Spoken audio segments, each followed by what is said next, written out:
Hi guys, welcome back to my YouTube channel. It's been nearly 2 years, believe it or not, since I last uploaded a video, which seems crazy because that time has absolutely flown by.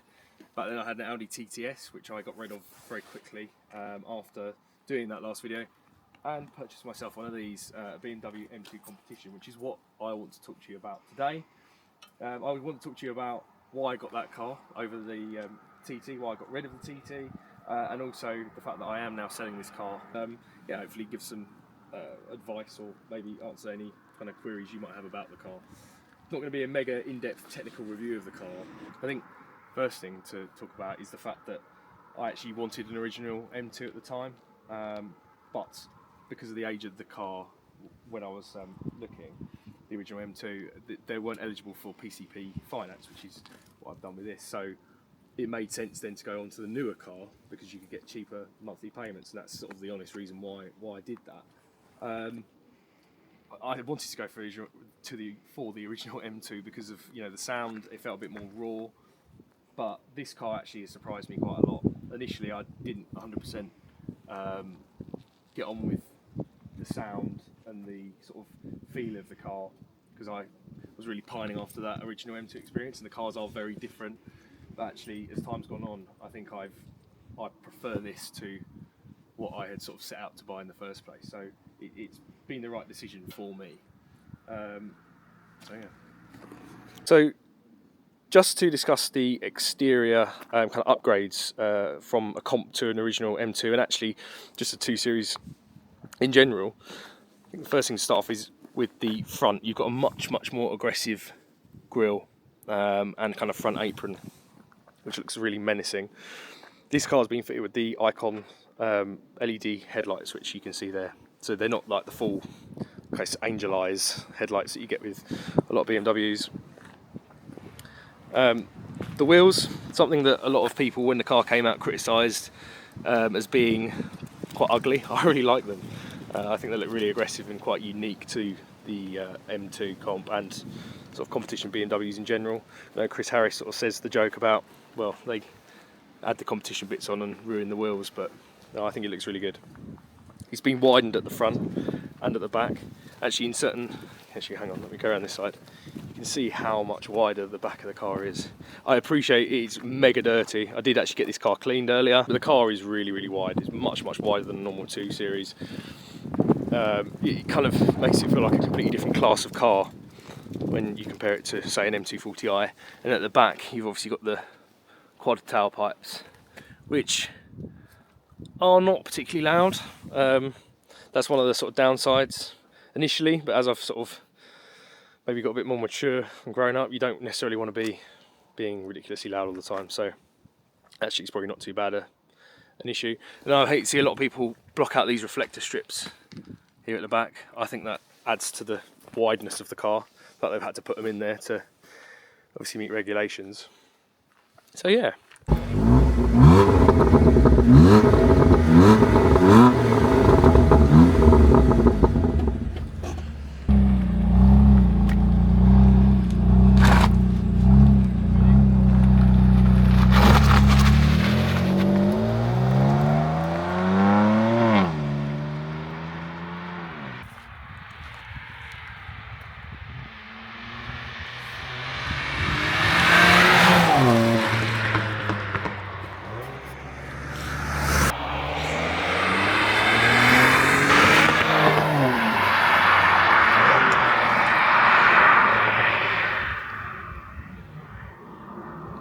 So, I'm back in the car, out of the cold now, thank God for that.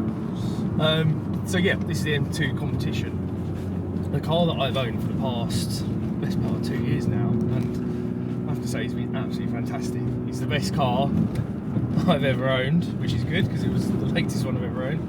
It'd be a bit weird if it wasn't the case, but it's been absolutely fantastic.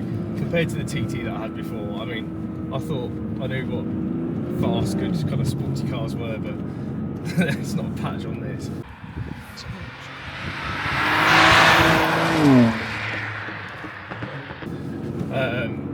This is just fantastic. As I said earlier in the video, I did drive the original M2,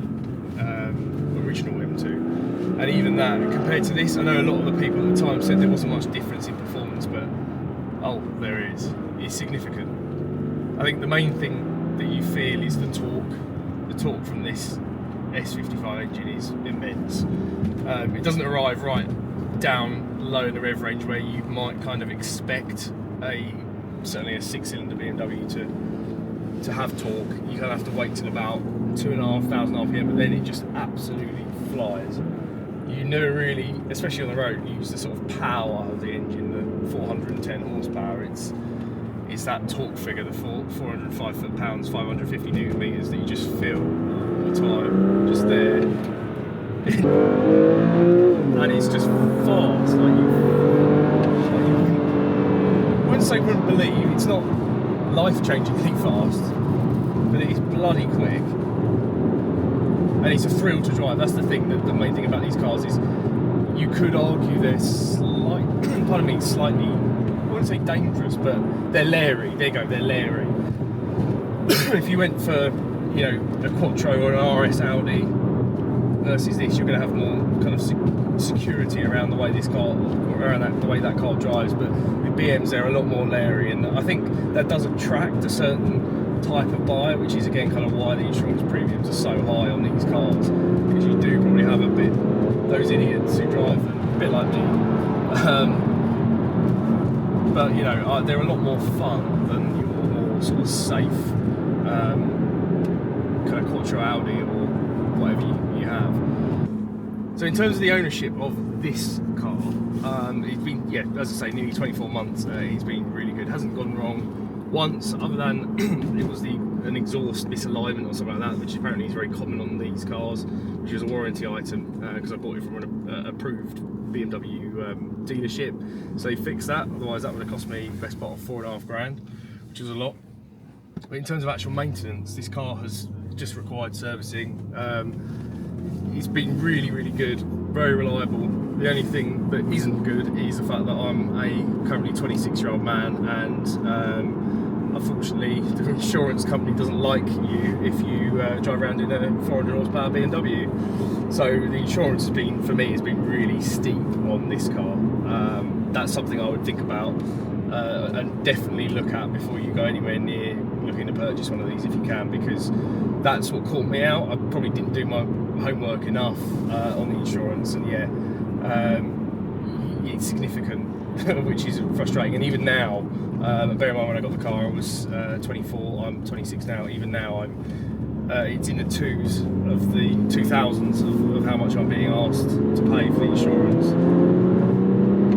But you know, okay, if you want one of these, that's one of the prices you've got to pay. So in terms of on a twisty road, what does this car feel like on a good driving road? As I say, you're going to be thrilled, you're going to enjoy it a lot. It's a very engaging car to drive, even though it's not a manual, it's an automatic. Personally for me, and I'll get hate for this, but I'm not a manual fan. Yes, manuals are great for 5% of the time, but the rest of the time I think they're a pain.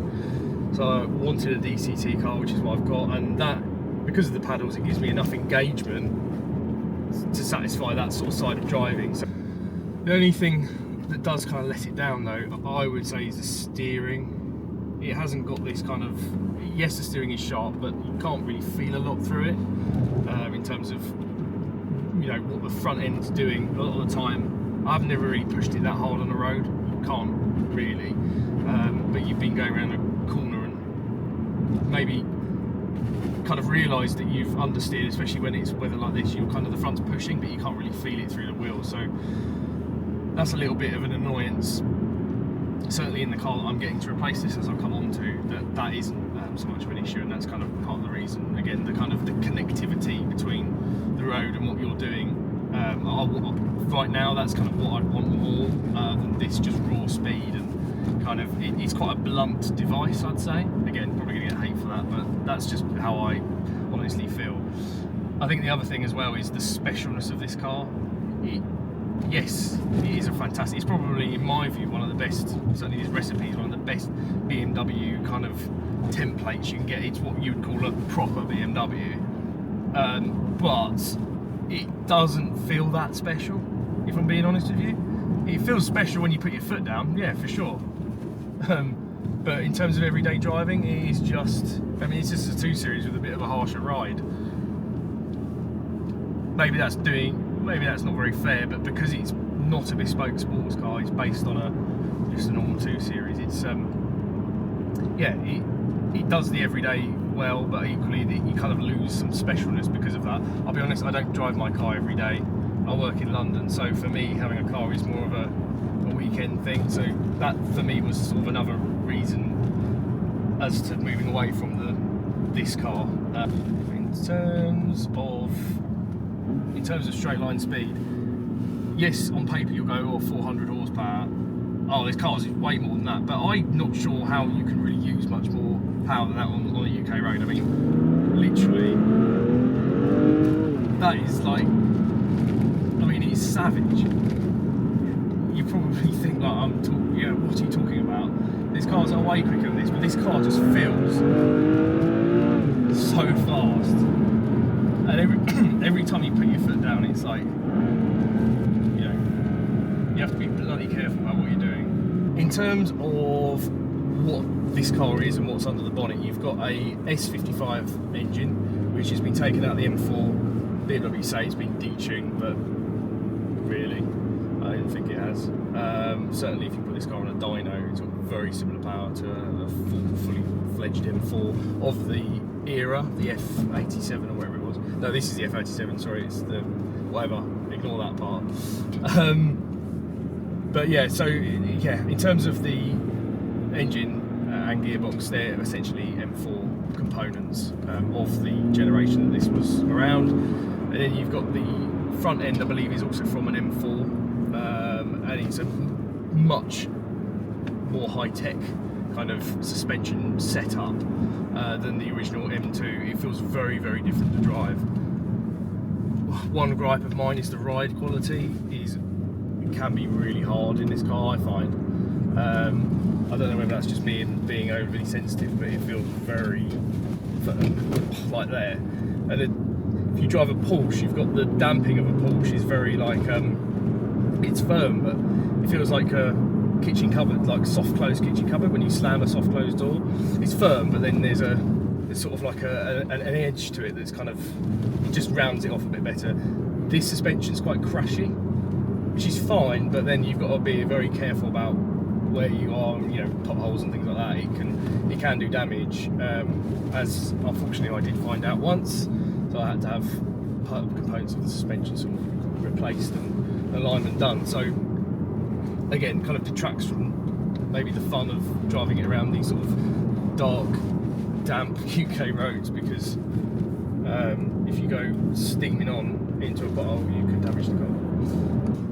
So in terms of what I'm replacing this car with, my next car I'm looking to buy is a Porsche Cayman. The reason I want to get rid of this car for that is a couple of reasons, and yes, I am getting the 4-cylinder. You're going to call me mad, but I actually really like the engine. I also weirdly like the sound. I know 6-cylinder's nicer, but bear in mind this is an S55 engine. It's never been the best sounding engine ever, so for me it wasn't that much of a loss. The car is slightly slower than this car, which again, I feel like you can enjoy it a bit more on the UK road.